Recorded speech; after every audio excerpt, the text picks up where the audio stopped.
حضرت علی کے بارے میں اللہ کے نبی نے فرمایا من کنت مولاہ فعلی مولاہ، جس کا میں مولا ہوں علی اس کا مولا ہے۔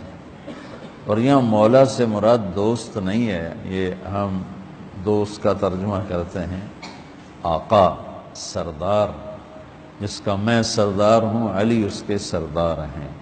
اس کے پیچھے ایک کافی پس منظر میں بہت سی چیزیں ہیں، ان کی صفائی کرنے کے لیے میرے نبی نے غدیر خم پر یہ حدیث بیان فرمائی خطبے میں کہ جس کا میں مولا ہوں اس کا علی مولا ہے۔ تو یہ چند دن پہلے مجھے خیال آیا کہ ہمیں حضرت علی نہیں کہنا چاہیے، ہمیں مولا علی کہنا چاہیے، کہ میرے نبی ہمیں ان کو ہمارا مولا بنا کے گئے ہیں۔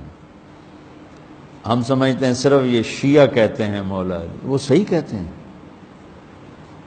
من کنت مولاہ فعلی مولاہ۔ آپ سب کے 6 روپے میں حیرانی دیکھ رہا ہوں، حالانکہ میں آپ کو صحیح حدیث پیش کر رہا ہوں، من کنت مولاہ فعلی مولاہ، جس کا میں مولا ہوں علی اس کا مولا ہے۔ تو میں اب حضرت علی نہیں کہتا، میں کہتا ہوں مولا علی، کہ ان کا حق ہے۔